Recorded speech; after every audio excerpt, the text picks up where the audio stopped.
All right. Hello, hello. Here are your two favorite counselors, Nakima Missouri and Deanne Lewis. Hello. We are so happy to be with you again and to wrap up our celebration of Mental Health Month for May. And this is a big and bright topic, not necessarily bright, but it does come up a lot. That we'll talk about today, and that is self-esteem.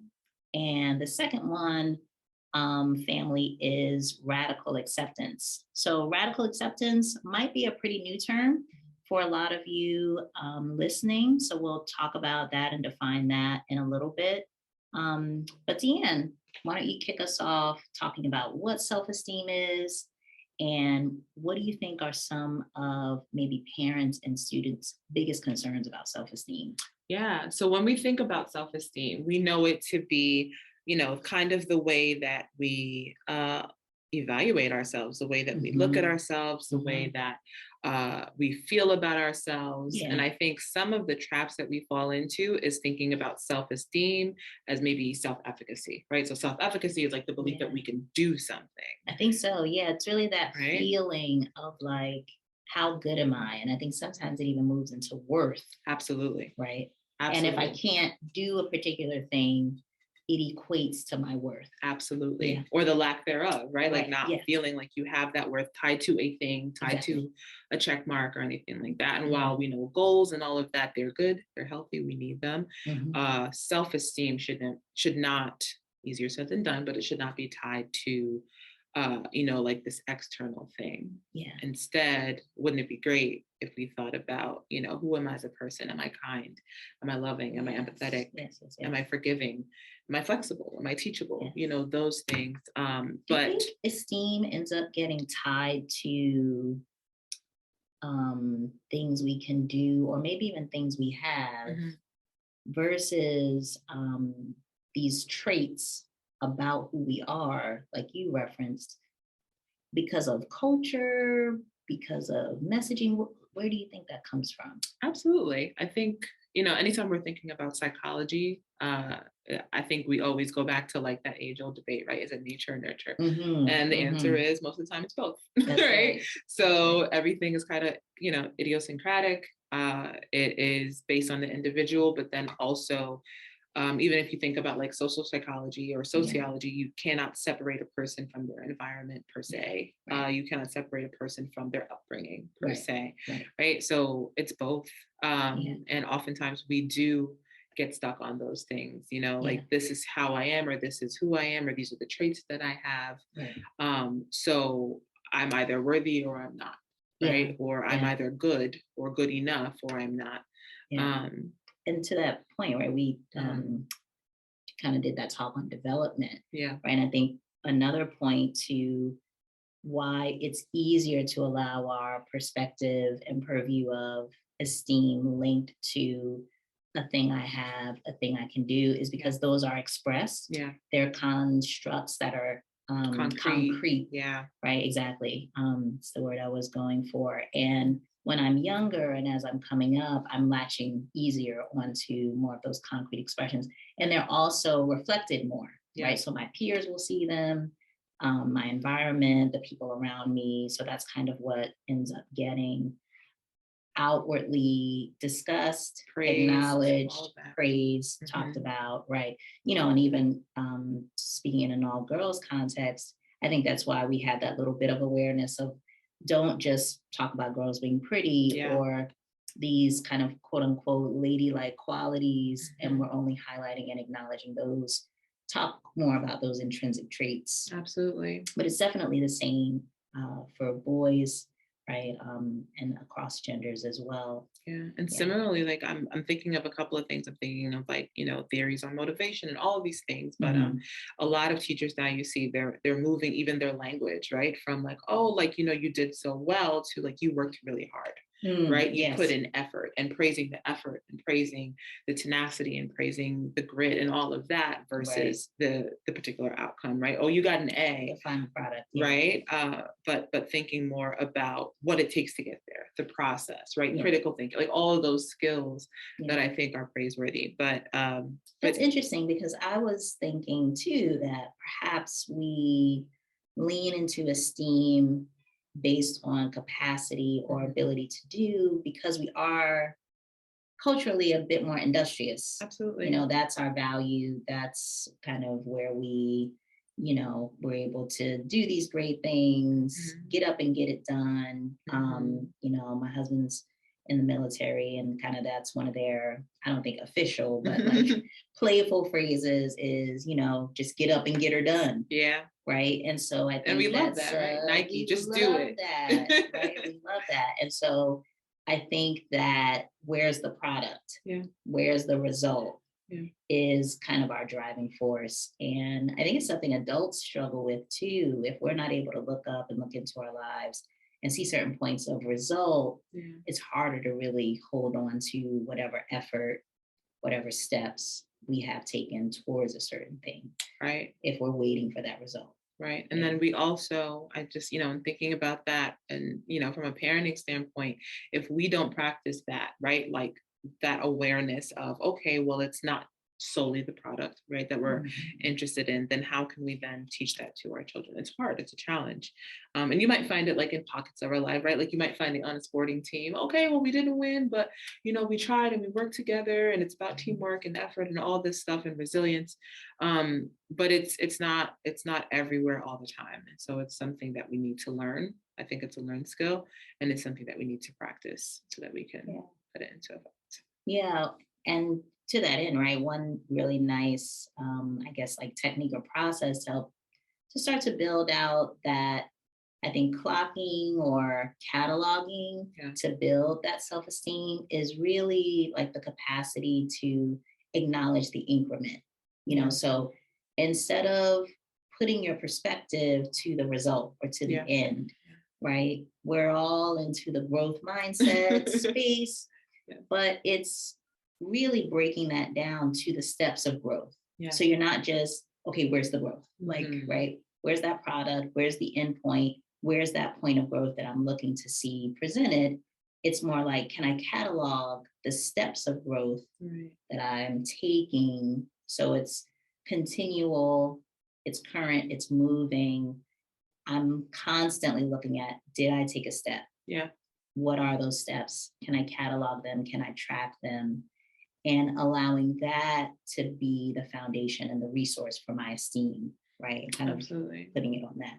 Absolutely. So not only what we get out of it, not only our successes, but the process. Yeah. The process. The process. I definitely agree.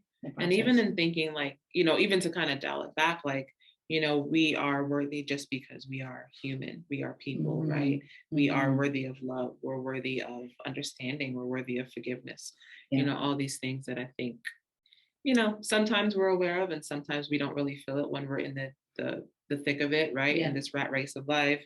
And we're all striving for all these things, which again is not bad, but we don't want to tie our worth, our esteem to that. It's definitely a process. I have to agree. A professor told me, you know, consider moving from self-esteem to self-concept, because self-concept will encompass all of these elements. So it's the steps you're able to take. It's the results you're able to bring to bear. It's the goals and desires that you have. It is what you do in school, but who you are as a friend. It's how you treat your pet, but it's also, you know, do you get your chores done at home with your parents?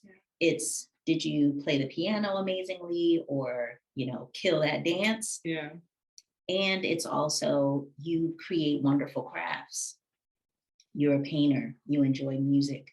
So it literally, as you said, is a broader experience, kind of cognitively cues a person in to more broadly experience their humanity. That's like good. You said. I love that idea, right, of self-concept, really opening our perspective to make it more about my humanity and acknowledging that, affirming that, right, validating that. And that's where my esteem comes from. I'm this in all of these venues at all times. And so what's lovely about that too is, even if there's a point of failure, a point of difficulty, a time of suffering, then I can even garner esteem there because it's an opportunity to show myself in a different way. Yeah. Maybe it's strength, maybe it's the support I'm given, maybe it's, the tenacity, the resilience to walk through. But in order to really, right, allow for that notion of having a positive, a validated self-concept, we got to move into radical acceptance. Absolutely. Right? So how would you define that, radical acceptance? So I think radical acceptance probably is simply two key things, right, for you parents. One, it's being able, right, always checking in with ourselves and then communicating to our kids that ups and downs, challenges, and goodness is the cycle of life, right? It's treating tough times, challenging times, even things that are more individual, failure, struggle, as more about the process of living. It's simply part of the process of being human and being alive, versus almost like this weird thing that happens to me, either because I was bad or I was wrong or I can't do something or something's wrong with me, right? That kind of lineup of thinking is really what leans into a difficult self-esteem.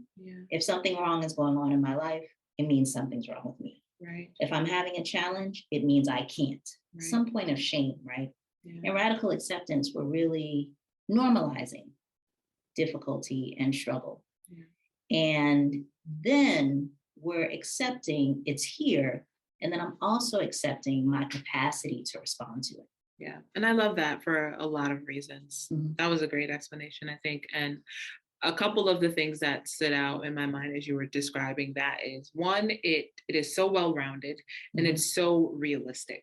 I feel like oftentimes, we only give merit to certain things and not others, but giving space, giving validation even, right, for the whole picture, right, the ups and the downs, the things that maybe we look at as okay, yeah, you are tenacious, but sometimes you're not tenacious because you're human and we're not tenacious, and that is an indicator that we need to listen to our body and we need to rest. You know what I mean? Right. Like self-awareness. Years ago, I feel like self-awareness was not a skill that people would highlight, right? Or give validation or merit to or anything like that.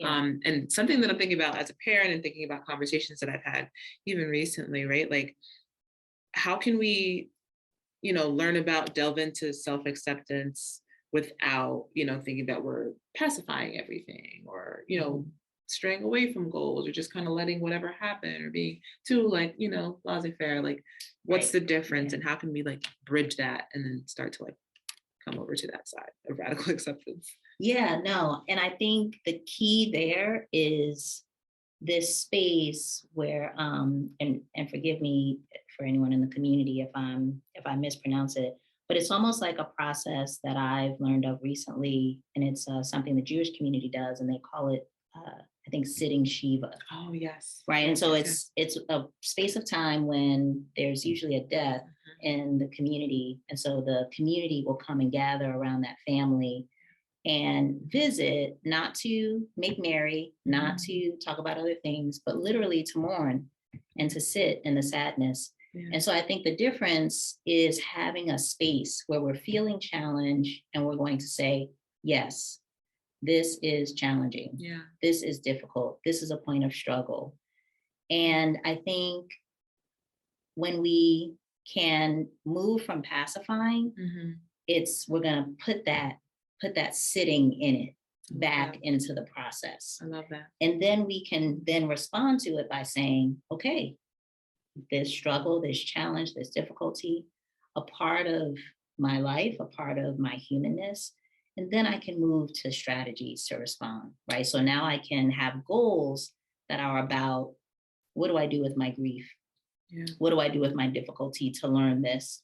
What do I do with this challenging thing that's a part of maybe me, a character trait I want to build, or a skill I want to develop, right? How can I cope? What is a word, a phrase that I can speak to myself create some positive, motivating internal conversation to help me get through this tough time. But I'm fully connecting and accepting that this is tough for me. Yeah. And I think in academia, people are starting to talk more about leaning into discomfort, right? Versus like skipping over that stuff. We don't want to be uncomfortable. We don't want to talk about the thing that's hurtful. We don't want to talk about, the sad stuff. We just want to like get you better. That's right. Let's just move forward. But I love that, like the importance in this radical acceptance, the importance even in the work that we do.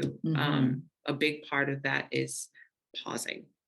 Right. I remember even like being in school and, we were, practicing individual counseling and group counseling, and in normal conversation, in typical conversation, we are so used to, oh yeah, that happened to me too, right? Relating. And we can do that in typical conversation, but when it, again, in these spaces where we get to counsel people or advise people, children, adults, whomever, a really important part is even pausing, even as a professional. And in that pause, more comes out and you find that the person starts to share even more, and then we can move towards that progress. But if there's not space given for pause, reflection, sitting with whatever, then we can't move past it, not properly, at least. Not properly. And, to finalize, parents, one really nice little bit of structure, right? Because if you understand Jewish culture, I know some people might be like, well, Nikema, Deanne, to sit Shiva is like a week. I think it's like, 5 to 7 days.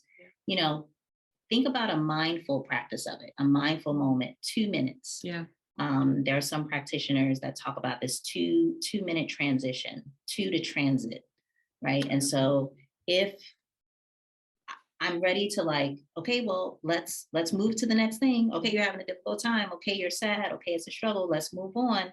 Give it 2 minutes. Give it 2 minutes to talk about how difficult it is. Say it's a struggle, right? Acknowledge the difficulty and then transition. Absolutely. So try that 2-minute moment of mindfulness, right? Go to that space of pause to acknowledge, to sit with it. And then really remember, self-esteem is a part of this broader experience of self-concept of the entirety of our humanity. And let's really work for how we can continue to acknowledge that internally in ourselves and how we can communicate that to our kids. Absolutely. Thank you, Deanne. It was always great talking to you. Always a pleasure. Thank you, parents. And we will speak soon. Yes. Have a good one. Happy Mental Health Month. Take care.